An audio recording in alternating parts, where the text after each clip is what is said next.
मौजू programme theme है वो नोट फरमा लें, आखिर ज़माना की 3 निशानियाँ। यूट्यूब पर एक और मेरा मैसेज मौजूद है जिसको लाखों लोगों ने देखा है, वो भी आखिर ज़माना की निशानियाँ, लेकिन आज स्पेसिफिक 3 जो है उस पर मैं आपके दरमियान कलाम खुदा में से खिदमत करूँगा, ताकि बतौर मसीह आप जान सके कि आपकी दुनिया जिन हालात से दो चार और गुजर रही है, कलाम के लेंस के साथ उसको देखा जाए तो फिर हम जान सकते हैं कि हम कहाँ पर खड़े हैं। चर्च को अंडरस्टैंड करने की ज़रूरत है। दुनिया में जंगो जदल, मौसमी तब्दीलियाँ, सियासी तब्दीलियाँ, मजहबी तब्दीली, तरह तरह के चेंज हम दुनिया में देख रहे हैं। ये तब्दीलियाँ जब हम देखते हैं तो हम हैरान होते हैं। कई लोग इनको सियासी तौर पर लेते हैं, लेकिन जो लोग बाइबल मुकद्दस को पढ़ते हैं वो चीज़ों को ईजीली अंडरस्टैंड कर सकते हैं कि ये दुनिया में सियासी तब्दीलियाँ नहीं हैं। ये दुनिया में जो कुछ हो रहा है, जब कलाम की रोशनी में हम इसे देखेंगे तो फिर हम बड़ी अंडरस्टैंडिंग के साथ चीज़ों को समझ सकते हैं।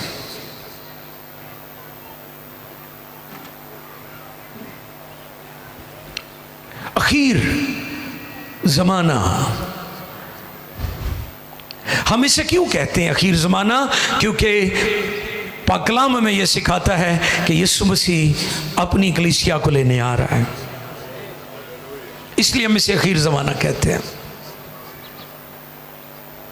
आखिर ज़माना, कलीसिया, चर्च, मैंने बारहा ये बात सिखाई है कि ये किसी सोसाइटी का, किसी मिशन का नाम नहीं है, किसी बरादरी का नाम नहीं है, किसी मजहब का नाम नहीं है। कलीसिया, चर्च, मसीह की दुल्हन, मसीह के बदन का नाम है, और ये पाक लोग हैं। यूनानी लफ्ज एक्लीसिया यानी लोगों में से चुने हुए, अलग किए हुए लोग जो हैं उनको कलीसिया कहा जाता है। चर्च, यीशु मसीह चर्च को लेने आ रहा है। रैप्चर हम इसे कहते हैं, रैप्चर, आसमान पर उठाया जाना। यीशु मसीह के आने से पहले बहुत सारी निशानियां हमें मिलती हैं जिसमें बहुत सारी पूरी हो चुकी हैं। वो नबूवतें, वो पेशनगोइयाँ जो यीशु मसीह की आमद-ए-सानी से पहले, यानी उसका दोबारा दुनिया में आना, और हम खुदा की शुक्रगुजारी करते हैं कि किसी और ज़ात के बारे में ये नहीं लिखा जो था, जो है, जो आने वाला है। ये सिर्फ मेरे और आपके यीशु की बाबत लिखा है।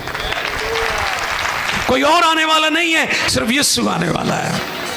तो इससे मुराद ये है कि दुनिया के पास जो लास्ट होप है, आखिरी उम्मीद है, वो सिर्फ यीशु है। वो सिर्फ यीशु है।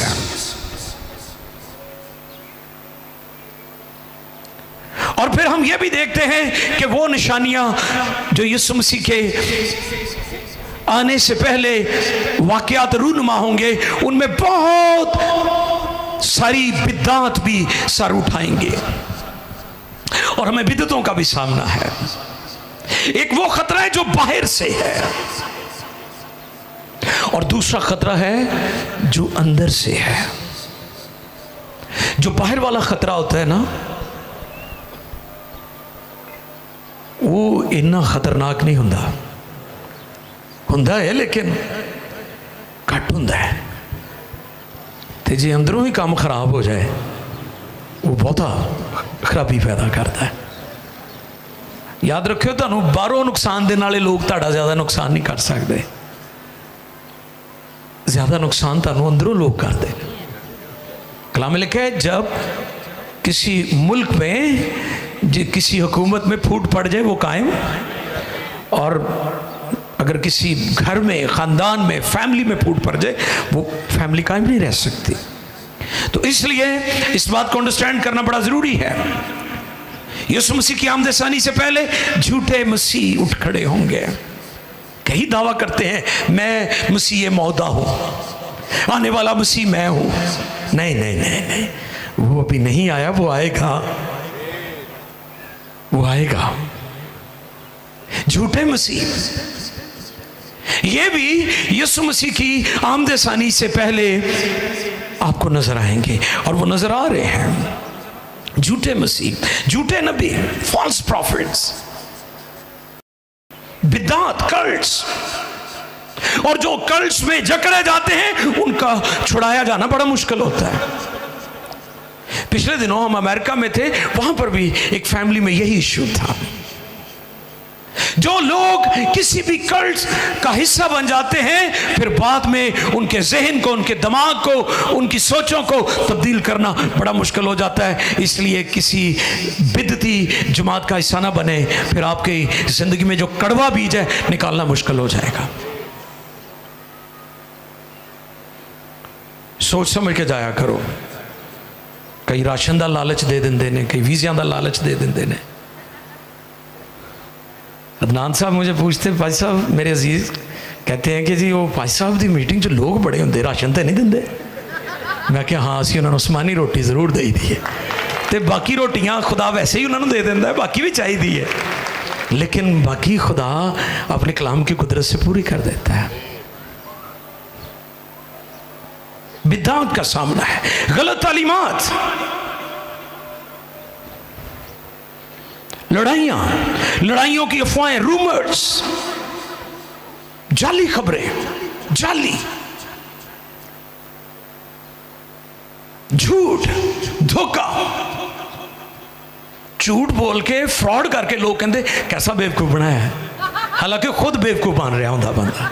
सुने गौर से, मैं आपको बताना चाहता हूं, कई लोग समझते हैं हम खुदा को धोखा दे रहे हैं। नो।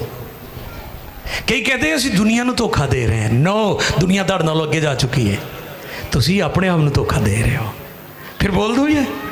कई समझते हैं कि हम खुदा को चीट कर रहे हैं, हम दुनिया को चीट कर रहे हैं, हम लोगों को धोखा दे रहे हैं। मैं आज आपको यह पैगाम देना चाहता हूं, ना आप खुदा को चीट कर सकते हैं, ना दुनिया को चीट कर सकते हैं। दुनिया आपसे आगे निकल गई है, आप अपने आप को चीट कर रहे हैं।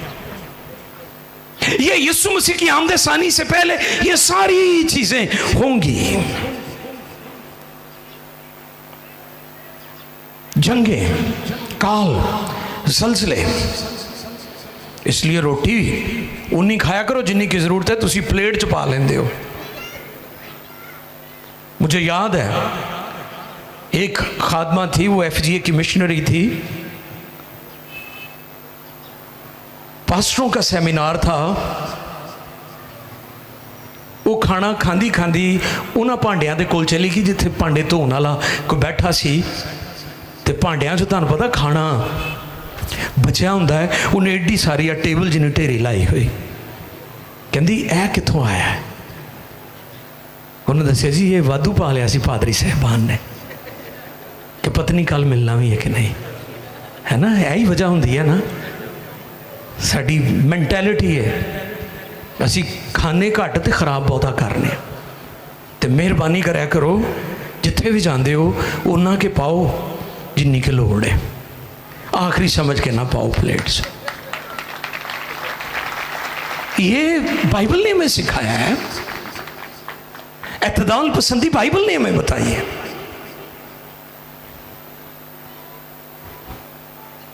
काल, ज़लज़ले। पहला पॉइंट, पहली निशानी यीशु मसीह की आमद सानी की, मत्ती 24वें बाब की 12वीं आयत। आओ कलाम खुदा पर गौर करें। The Gospel of Matthew chapter 24 verse 12। खुदा के कलाम में मुकद्दस में यो रकम है, जी ध्यान से सुने, और बेदीनी के बढ़ जाने से बथेरों की मोहब्बत ठंडी पड़ जाएगी। बेदीनी, यह भी साइन है। पहला साइन, 3 निशानियों का मैंने जिक्र किया कि आज हम 3 निशानियों पर गौर करेंगे। पहली निशानी क्या है? बेदीनी। क्या है जी? बेदीनी बढ़ जाएगी। आखिर जमाने की पहली निशानी क्या है? बेदीनी। मत्ती 24वां जो बाब है पूरे का पूरा, उसमें इसको जैतून के पहाड़ का वास भी कहते हैं। यीशु मसीह ने जैतून के पहाड़ पर यह तालीमात दी थी। 24वां बाब ये एंड टाइम्स के बारे में है। और पौलुस रसूल ने तिमोथियस को जब खत लिखा तो दूसरा तिमोथियस 3 बाब की 1 से 5 आयत पढ़ें, आपको पता चल जाएगा। वहां पर पौलुस रसूल इसे बुरे दिनों से, बुरे दिन कहकर इसे मुखातिब करता है। बेदीनी का जो दौर है, बेदीनी बढ़ जाएगी, इसको पौलुस रसूल बुरे दिन का नाम देता है। आओ देखिए खुदा के कलाम में से तिमोथियस को लिखा गया दूसरा खत 3 बाब की 1 से 5 आयत। जी सुने।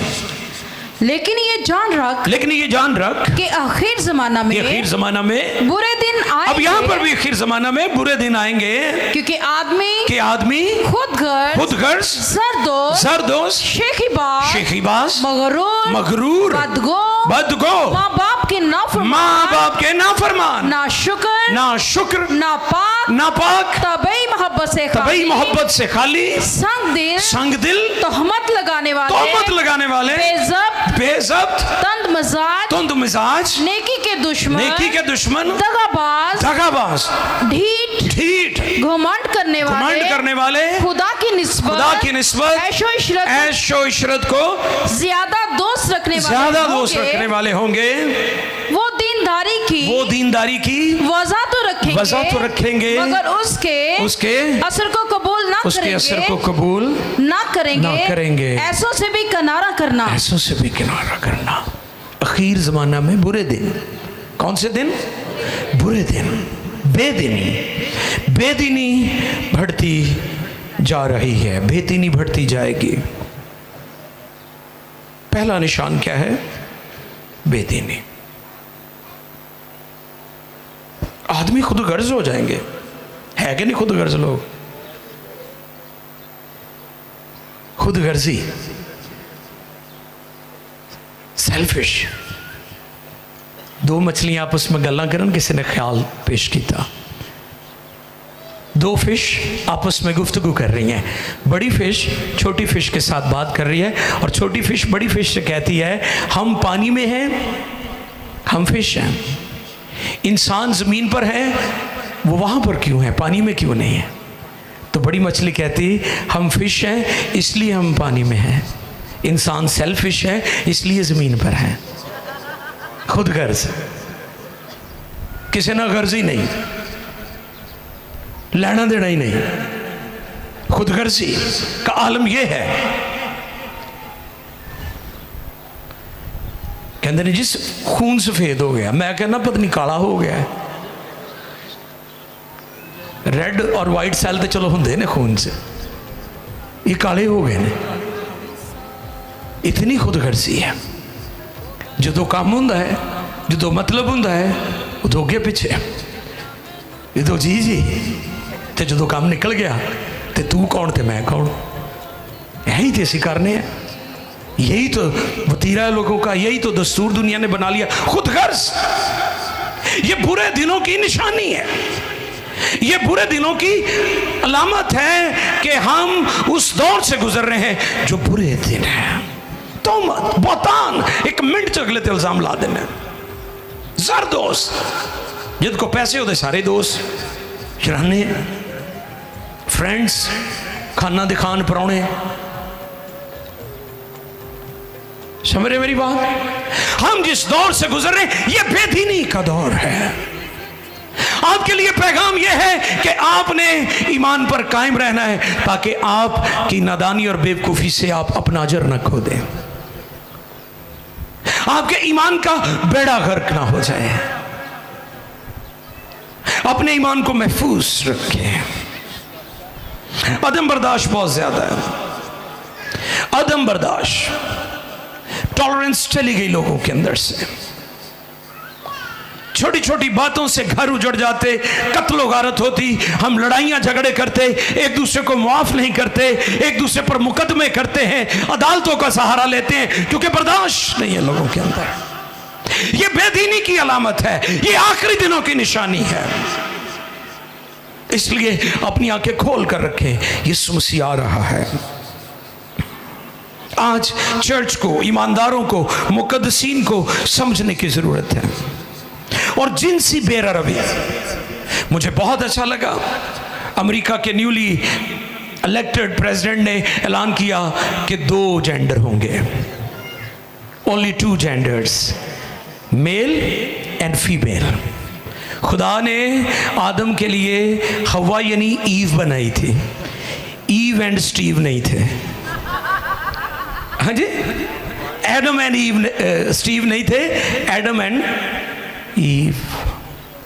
यानी आदम ली औरत बनाई सी, मर्द ली मर्द नसी बनाया।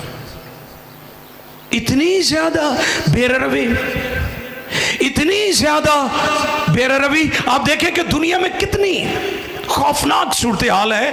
हम जिन्स प्रस्ती को इतना प्रमोट किया जा रहा है, इवन हमारे ममालिक के अंदर भी। ना कि पहले ये मगरब का मसला था, वेस्टर्न दुनिया में इशू था, बल्कि आज ये हमारे कंट्रीज में भी, ईस्टर्न वर्ल्ड में भी, मशरकी दुनिया में भी ये बहुत बड़ा मसला है,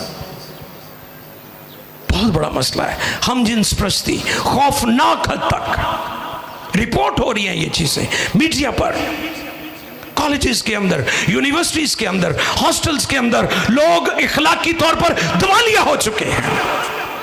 नूह के टाइम में भी और लूत के टाइम में भी यही सूरत हाल थी। और यीशु ने बारहा कहा था, जैसे नूह के अयाम में हुआ, जैसे लूत के अयाम में हुआ, वैसे ही होगा। और ये सब कुछ हो रहा है। हम कैसे बच सकते हैं? हमने अपनी नजरें कलाम और यीशु की तरफ जमाए रखनी है। हम बच सकते हैं, हमारे पास होप है। आज लोग जाल साजी, धोखा, फ्रॉड करते हुए इन्हें जरा खौफ नहीं आता। बड़े बड़े महल बना लेते हैं, उच्चे महल चुबारे तेरे होरा ने माल लेने ने। आज लोग भूल गए हैं कि जिस धोखे और फ्रॉड और चीट करके वो मालो दौलत इकट्ठा करके बड़े बड़े पैलेस बना रहे हैं। इस पर पहले भी मैंने बताया था कि दुनिया में बड़े बड़े राजे महाराजे हुए हैं, उन्होंने बड़े बड़े पैलेस बनाए। पाकिस्तान और हिंदुस्तान और बहुत सारे बड़े बड़े पैलेस हमें नज़र आते हैं। आज मनो मिट्टी के नीचे वो दफन है, वो ख़त्म हो गए हैं। इंसान को समझने की ज़रूरत है कि दुनिया मुसाफिर खाना है,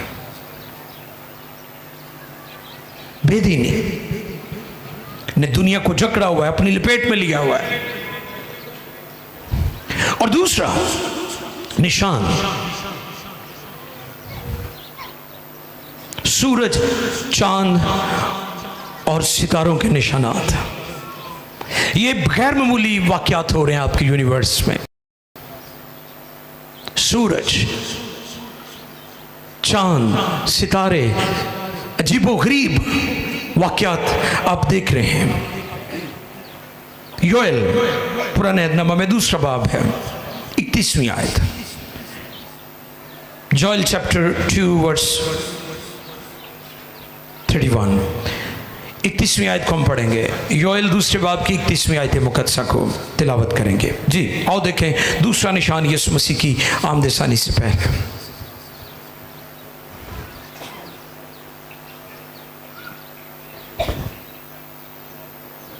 योएल नबी का सीफा है, 2 बाब की 31वीं आयत, 31।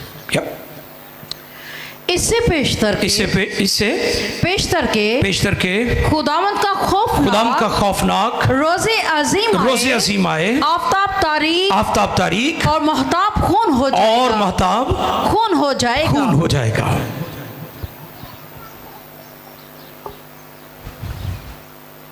ब्लड मून के बारे में हमने मुकाशफा की किताब में पढ़ा है।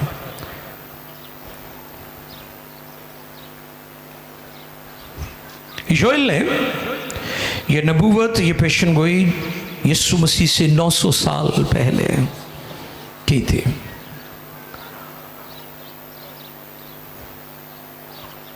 और 2014 और 2015 में इसकी तकमील हुई है कि चांद जो है वो बिल्कुल खून की तरह बन गया था। चंद एक और वाकयात हैं अजीबोगरीब बाइबल में, मैं चाहता हूं उनको भी पढ़ ले, लेकिन हम उनको किसी और नुक्ता नज़र से देखेंगे, लेकिन मैं चाहता हूं उनको भी पढ़ा जाए। खरूज 10वें बाब की 21वीं आयत निकालें। खरूज 10वें बाब की 21वीं आयत मुकद्दसा से 23वीं आयत मुकद्दसा तक। खरूज 10 21वीं आयत से लेकर 23वीं आयत मुकद्दसा तक। जी देखें खुदा के कलाम में से। फिर खुदावन ने मूसा से कहा कि अपना हाथ आसमान की तरफ बढ़ा जी, ताकि मुल्क मिस्र में तारीकी छा जाए, ताकि मुल्क मिस्र में तारीकी छा जाए, यानी सूरज ग्रहण हो जाए। आगे ऐसी तारीकी जिसे टटोल सकें, टटोल सकें। और मूसा ने अपना हाथ आसमान की तरफ बढ़ाया, और 3 दिन तक, कितने दिन तक? 3 दिन तक मुल्क मिस्र में गहरी तारीकी रही। 3 दिन तक ना तो किसी ने किसी को देखा, और ना कोई अपनी जगह से हिला, पर सब बनी इस्राएल के मकानों में उजाला रहा। हालेलुया, वाह, ये भी मौजज़ा था खुदा का कि पूरे मिस्र के अंदर तारीकी थी। 3 दिन तक दिन नहीं चढ़ा, किसी ने किसी दूसरे को नहीं देखा, लेकिन बनी इस्राएल के मकानों में रोशनी थी, आफताब सदाकत उनके दरमियान मौजूद था। हालेलुया। जश्न के इलाका में जहां बनी इस्राएल थे, जहां खुदा की मुकद्दस कौम थी, जहां खुदा के चुने हुए लोग थे, जहां पर खून खरीदे लोग थे, उनके दरमियान रोशनी थी। रेस्ट ऑफ इजिप्ट, पूरे बाकी मिस्र के अंदर तारीकी थी। पैगाम मैं ये देना चाहता हूं कि पूरी दुनिया बेदीनियों, तारीकियों में डूब जाएगी, गुनाहों में लोग डूब जाएंगे, लेकिन चर्च कलीसिया यीशु मसीह के नूर और रोशनी से मुनव्वर रहेगी। हालेलुया।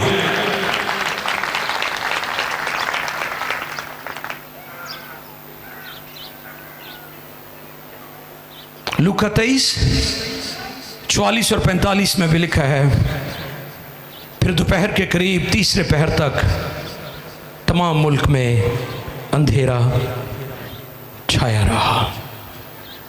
यह भी मौका था कि जब पूरे मुल्क में तारीकी थी, जब यीशु मसीह ने सलीब पर चलाकर जान दी थी। यहाँ पर यह नुक्ता भी बड़ा ज़रूरी है, और लोग अक्सर सवाल करते हैं कि जो खुदा किसी को बरकत दिंदा है, किसी बेटी को, किसी भैन को, तो उसे सूरज ग्रहण का बड़ा ख्याल रखना चाहिए। ये अक्सर लोग सवाल करते हैं। चंद ग्रहण का ख्याल रखना चाहिए। ध्यान ना सुनो मेरी गल, बहनों, बेटियों, माओ से मैं चाहता हूं कि आप तवज्जो करें। कलाम में लिखा है, दिने सूरज न तेनू सतावे, राती चन्न कुछ दुख पहुंचाए। तानू कुछ नहीं कहेगा, ए पैगाम है ताड़े लिए।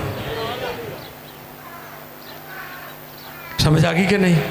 हुण ते नहीं तुसीं पुछोगे खुदा किसी को बरकत दे, पेट का फल दे, तो वो कहे जी मैं बाहर नहीं निकलना, बाहर तो चन्न ग्रहण है। आपके लिए पैगाम है, वादा है कि न सूरज न चांद आपको कोई दुख नहीं पहुंचाएगा। सारे मिस्र में तारीकी थी, लेकिन जश्न के इलाका में बनी इस्राएल के घरों में रोशनी थी, नूर था। वो आपका नूर है, वो आपकी रोशनी है। तारीक दौर में, बेदीनी के दौर में, बुरे दौर में, ज़बूर 19 उसकी पहली 2 आयत देखिएगा जरा। आसमान खुदा का जलाल जाहिर करता है, आसमान खुदा का जलाल जाहिर करता है, और फिजा उसकी दस्तकारी दिखाती है, उसकी दस्तकारी दिखाती है। दिन से दिन बात करता है, दिन से दिन बात करता है, और रात को रात हिकमत सिखाती है, और रात को रात हिकमत सिखाती है। ये खुदा के जलाल का मजहर है। ये सूरज, ये चांद, ये सितारे, ये खुदा के जलाल का मजहर है, ज़हूर है, उसकी कुदरत का जाहिर होती हैं चीज़ें। 1969 में 3 अमरीकी चांद पर पहुंचे।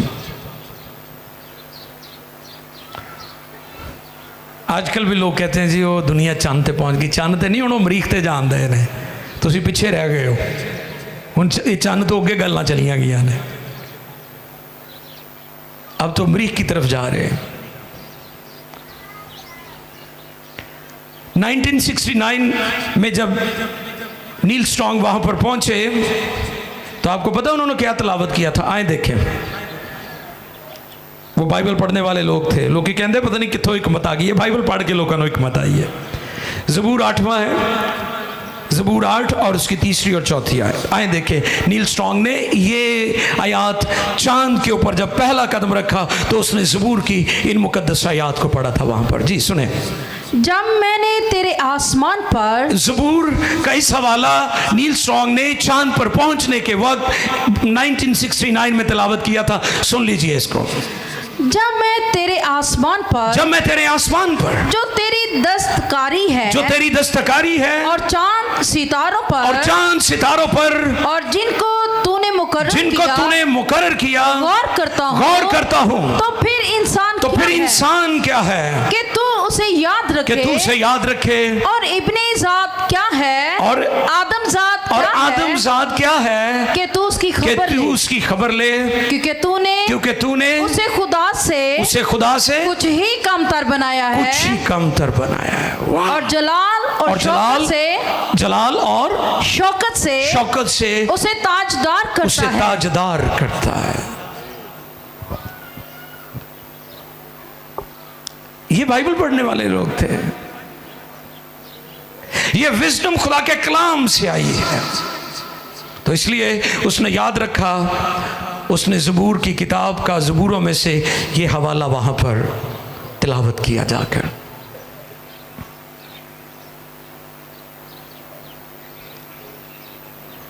दुनिया में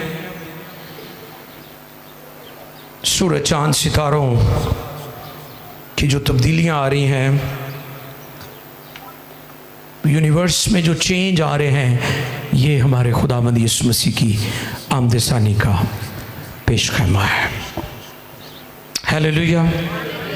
ये पेश खैमा है, ये चीज़ें उसकी आमदसानी को पेश करती हैं। और तीसरा पॉइंट, तीसरी निशानी, अक्ल व दानिश का अरूज। अक्ल व दानिश का अरूज। दानियल 12वें बाब की 4थी आयत मुकद्दसा। आए देखें खुदा के कलाम में से। दानियल नबी का सहीफा है पुराने अहदनामा में से, 12वां बाब है, चैप्टर 12, डैनियल चैप्टर 12 वर्स 4। आए देखें मुकद्दस कलाम में से। जी। लेकिन तू ए दानियल, इन बातों को बंद कर रख, और किताब पर आखिरी ज़माना तक, कौन सी? आखिरी ज़माना तक मोहर लगा दे। बतेरे उसकी तफ्तीश, बतेरे उसकी तफ्तीश और तहकीक करेंगे, और दानिश अफजून होगी। ये भी आखिरी ज़मानों की निशानी है। मैंने याद आ कि 25-30 साल पहले लोगों ने कहना, ये मुंडे ने मैट्रिक किया हुआ है, ये 10 जमातें। अच्छा, इस तो थोड़ा पीछे चले जाइए, जो ही निके निके सा लोगों ने कहना इन्होंने कायदे आजम के दौर दी 8 जमातां पढ़िया है, तो हुण लियाओ 8 जमातां। आसिफ भाई हुण की करोगे शजील साहब 8 जमातां ना? रजा साहब, शायद भाई मुश्किल है ना, क्योंकि अब तो अक्ल अफजून है। अब तो दुनिया में तालीम, नॉलेज, इंग्लिश वर्जन में है एंड नॉलेज इंक्रीज, कि बहुत ऊपर चला जाएगा। इल्म, फहम फरासत दुनिया में बहुत बुलंद हो जाएगी, बहुत बुलंद हो जाएगी। मुझे याद है मिनिस्ट्री के अवाइल जब 30 साल पहले कॉल करने के लिए डी ग्राउंड में पीटीसीएल की एक्सचेंज हुआ करती थी, तो नई नई जब मिनिस्ट्री शुरू हुई तो लोगों से राब्ते हो रहे थे, तो वहाँ पर जाकर कॉल करनी पड़ती थी। घर में भी फ़ोन नहीं होता था, क्योंकि पीटीसीएल लवाना बड़ा औखा काम सी। तुहाडे कोल वड्डी सारी सिफारिश होवे तो फिर तुसीं जाके किसी वजीर दी, तो फिर तुहाडा फोन लगदा सी। पीटीसीएल तार वाला फोन कड़ै कड़ै जिहड़ा बोलदा हुंदा है। हुण तो तुसीं जदीद दुनिया च आ गए हो, तुहाडे बच्चे बड़े हुशियार ने, उन्ना मोबाइल सानू नहीं चलाने आंदा जिन्ना न्याणियां नूं चलाने आंदा है। वो वहां जाकर कॉल करनी पड़ती थी। फिर तस्वीर नहीं आती थी, आवाज पर लोग गुजारा करते थे। लेकिन आज टेक्नोलॉजी ने, दुनिया ने बहुत तरक्की कर ली है। अब आप जिससे बात कर रहे हैं आप उसे देख भी सकते हैं। WhatsApp, smartphone, GPS. पहले राह पूछने पैंदा सी। मैं जब 15 साल पहले अमेरिका गया तो वहाँ पर एक बिशप है मेरा दोस्त, उसकी गाड़ी में बैठा, उसने जीपीएस लगा दिया। तो मैं बड़ा हैरान हो गया। मैं क्या आ केड़ी बाजी बोलन दई है, ये उदी सुनन दिया है। तो वो कदी कदी इधर मुड़ जाओ, कदी इधर न मुड़ जाओ, कदी सीधे चले जाओ। मैं अमेज्ड। मैं कहा वाह अमेरिका तेरी क्या बात है। जीपीएस एब्रीवेशन है ग्लोबल पोजीशन सिस्टम। आपको दाएं मुड़ना है, बाएं मुड़ना है, ये अक्ल अफजून हो चुकी है। ये निशानी है मेरे यीशु के आने की। ये उन 3 निशानियों जिसका आज मैं तज़किरा आपके दरमियान कर रहा हूं, उनमें से एक ये भी निशानी है कि आपकी दुनिया टेक्नोलॉजी में बहुत आगे चली गई। और आपको पता है जीपीएस को कंट्रोल कौन कर रहा है? इजराइल। यानी तुम कितने जा रहे हो उन्होंने पता है, उनके पास है इसका कंट्रोल। हैरान कुन बात है। ताड़ी सारी एक्टिविटीज़ उन्होंने कोल ही ने, तुम कितने का जीपीएस लाया, सिस्टम तो उन्होंने को कंट्रोल कर रहे हैं ना पिछों। जीपीएस, गूगल सर्च इंजन जो है, आजकल लोग ही बड़े जनाब अंग्रेजी भी आ गई लोगों को। वो बाज मैंने पता लगा ये गूगल को पूछते नहीं, मैंने तो मेरे साथियों ने दसिया तर्जमा भी, और वो गलत भी कर देंदी है कई बार। मैं इन्होंने आख्या बंदा थोड़ा पढ़िया, इन्हें कीता की है, इन्हें गोरे नूं केड़ी कहानी सुनाई है, केड़ी ख्वाब सुनाती है। इन्हें कहते ने गूगल तो ट्रांसलेट करके उन्होंने गल दसी है, उन्हें समझ आ गई। चलो ठीक है इस हद तक। लेकिन मैं आपकी तवज्जो लेकर आना चाहता हूं, ये सारी टेक्नोलॉजी, ये सारी जिद्दत, ये सारी तरक्की मेरे यीशु की आमद-ए-सानी की निशानी है। दानियल नबी पर यह भेद खुला था कि अक्ल अफजून होगी, अक्ल अफजून होगी। और आज का जमाना एआई का जमाना है, आर्टिफिशियल इंटेलिजेंस।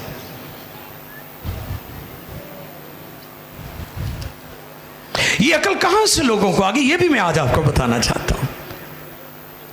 कई लोग तरह तरह के दावे करते हैं ना जी ये अकल हमसे लोगों ने, नहीं, ये अकल लोगों ने बाइबल से ली है। आइए देखिए मैं इसके बारे में आपको बताता हूं। इमसाल 19वें बाब की दूसरी है। इमसाल 19:2 पढ़िए जी।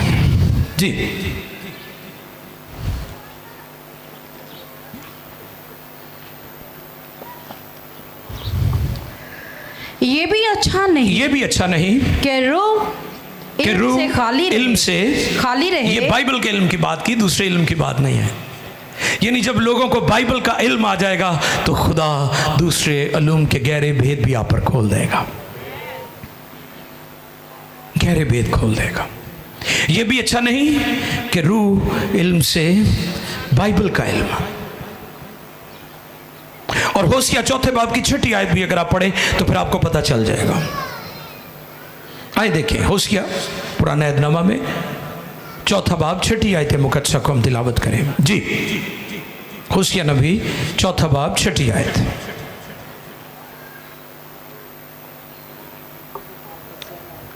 मेरे लोग अदमे मार्फत से हलाक हुए चूंकि तूने मार्फत को रद्द किया, इसलिए मैं भी तुझको रद्द कर दूं ताकि तू मेरे हुजूर काहिन ना हो। बस बहुत शुक्रिया।